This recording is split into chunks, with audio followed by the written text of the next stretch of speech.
नमस्कार, न्यूज 18 के digital platform पर आपका बहुत स्वागत है। मैं हूं आपके साथ अंशिका पाठक। दिल्ली के लाल किले के पास 10 नवंबर की शाम हुए धमाकों को केंद्र सरकार ने आधिकारिक रूप से आतंकी घटना मान लिया है। पीएम मोदी की अध्यक्षता में बुधवार को हुई कैबिनेट बैठक में इस बाबत एक सख्त प्रस्ताव पारित किया गया है। इसमें कहा गया है कि ये कायराना हमला देश विरोधी ताकतों द्वारा रचा गया था, जिसका उद्देश्य निर्दोष नागरिकों को निशाना बनाना और देश की एकता को चुनौती देना था। कैबिनेट ने इस हमले में मारे गए निर्दोष नागरिकों के प्रति गहरा शोक व्यक्त किया और पीड़ित परिवार के प्रति संवेदना प्रकट की। साथ ही घायलों के जल्द स्वस्थ होने की कामना भी की गई।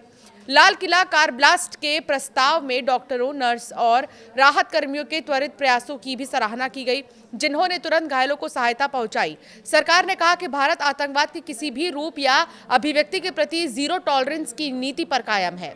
इस आतंकी वारदात की हर दिशा से जांच की जाएगी ताकि साजिशकर्ताओं, मददगारों और उनके विदेशी सरगनाओं को जल्द से जल्द न्याय के कटघरे में लाया जा सके। कैबिनेट ने यह भी कहा है कि दुनिया के कई देशों ने इस हमले की निंदा की है। भारत के प्रति एकजुटता जताई गई है। बैठक में सुरक्षा एजेंसियों और दिल्ली पुलिस के समन्वित और त्वरित एक्शन की भी सराहना की गई है। सरकार ने निर्देश दिया कि जांच में कोई ढिलाई न बरती जाए और पूरे मामले की निगरानी उच्चतम स्तर पर की जा रही है। प्रस्ताव के अंत में ये दोहराया गया कि केंद्र सरकार देश की सुरक्षा और हर नागरिक की रक्षा के लिए पूरी तरह प्रतिबद्ध है। लाल किला धमाके में अब तक 12 लोगों की मौत और 20 से ज्यादा लोगों के घायल होने की पुष्टि की गई है। पीएम मोदी ने भूटान से लौटते ही घायलों से मुलाकात की और दोषियों को जल्द सजा दिलाने का भरोसा दिया। वो जांच पर नजर रखे हुए हैं और कैबिनेट की बैठक में भी फिलहाल फरीदाबाद में मिली एक लाल कार, जी हां, एक स्फोट दिल्ली धमाके की जांच का सबसे अहम सुराग बन गई है। ये बताने के लिए काफी है कि उमर के नेटवर्क की जड़ें दिल्ली से लेकर हरियाणा तक फैली थी। दिल्ली लाल किला ब्लास्ट को लेकर जांच एजेंसियों के खुलासा आपको चौंका देगा। जांच एजेंसियों की तरफ से खुलासा किया गया है कि 2 नहीं बल्कि 4 गाड़ियों में ब्लास्ट की साजिश थी। संदिग्ध 2 और पुरानी गाड़ियां तैयार करने की प्लानिंग कर रहे थे। इनमें विस्फोटक रखे जाते और टारगेट को बड़ा किया जाता। ये पूरा खुलासा डॉक्टर उमर और डॉक्टर मुजम्मिल की डायरियों से हुआ है। इनमें 8 से 12 नवंबर की तारीखें दर्ज की गई हैं। डायरी में लगभग 25 लोगों के नाम भी थे, जिनमें से ज्यादातर जम्मू कश्मीर और फरीदाबाद के रहने वाले हैं। आरोपी डॉक्टर उमर उन नबी का डीएनए मैच हो चुका है। जांच टीमों को कार से उमर के दांत, हड्डियां, खून लगे कपड़े के टुकड़े और पैर का हिस्सा भी मिला था, जो स्टीयरिंग व्हील और एक्सीलेटर के बीच में फंसा था। ये सभी सैंपल उमर की मां के डीएनए से मैच हो गए हैं। पुलिस ने आशंका जताई थी कि दिल्ली धमाके में शामिल आतंकियों के पास एक नहीं बल्कि 2 कार थी। बुधवार को इसकी तलाश के लिए दिल्ली के साथ पड़ोसी राज्य यूपी और हरियाणा में अलर्ट जारी किया गया। इसके बाद हरियाणा के खंदावली गांव में लावारिस गाड़ी की खबर सामने आई। इस गाड़ी की जांच के लिए एनएसजी बॉम्ब स्क्वाड की टीम पहुंची। गाड़ी अभी तक पूरी तरह से खोली नहीं गई थी। सोर्स के अनुसार गाड़ी जहां मिली वहां उमर के ड्राइवर की बहन का घर था। दिल्ली ब्लास्ट में 3 खुलासे हुए। पहला, जनवरी में लाल किले की रेकी की थी।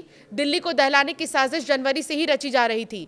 गिरफ्तार आरोपियों के मोबाइल डंप डेटा से पता चला कि फरीदाबाद की अल फलाह यूनिवर्सिटी से गिरफ्तार assistant professor doctor Muzammil Ghani और धमाके में कथित रूप से मारे गए डॉक्टर उमर नबी ने जनवरी में कई बार लाल किले की रेकी की थी। दोनों ने वहां की सुरक्षा और भीड़ का पैटर्न समझा था।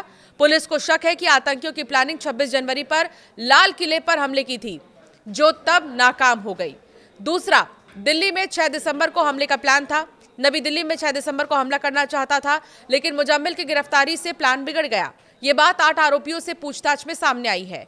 इस अंतर्राज्यीय मॉड्यूल का केंद्र फरीदाबाद में था। गिरफ्तार आतंकियों में 6 डॉक्टर हैं। श्रीनगर का रहने वाला एक अन्य संदिग्ध डॉक्टर निसार फरार है। वो डॉक्टर एसोसिएशन ऑफ कश्मीर का अध्यक्ष भी है। अल फलाह में पढ़ा रहा था।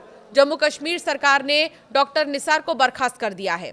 तीसरा, खाद की बोरी बता रहा विस्फोटक जुटाने का एक जरिया।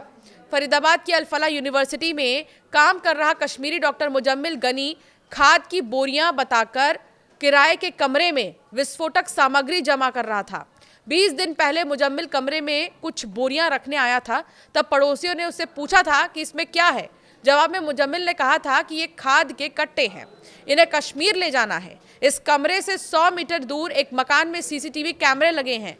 पुलिस ने फुटेज जब्त कर लिए। उमर और मुजम्मिल की डायरियों में कोड वर्ड लिखे थे, इन्हें डिकोड किया जा रहा है। एजेंसियां ये भी जांच कर रही हैं कि क्या धमाकों के लिए अलग अलग गाड़ियां तैयार की जा रही थी। जांच एजेंसियों ने गुरुवार को बताया कि लगभग 8 संदिग्ध 4 लोकेशंस पर जो है विस्फोट करने की तैयारी में थे। दो लोगों के ग्रुप को एक एक बड़े बड़े शहर में विस्फोट का टारगेट दिया गया था। तो ये थी पूरी प्लानिंग, जो कि अब जो है इसका पर्दाफाश हो चुका है कि 2 गाड़ियां नहीं बल्कि 4 गाड़ियों का इस्तेमाल किया जाना था। और एक बात आपको बताते हैं, टोटल 3200 किलोग्राम विस्फोटक लाया गया है।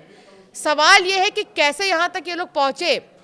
2900 किलोग्राम विस्फोटक का खुलासा तो कर दिया गया है, लेकिन अब भी 300 किलोग्राम विस्फोटक कहां है, इसको लेकर लगातार छापेमारी का सिलसिला जारी है। जो डायरी मिली है, डायरी से बहुत सारी चीज़ें पता चली हैं और अभी मौजूदा समय में लाल किला मेट्रो स्टेशन को बंद कर दिया गया है अगले आदेश तक।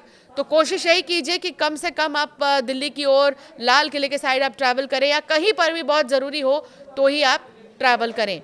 आपकी राय क्या है इस पर हमें ज़रूर कमेंट कर बताएं।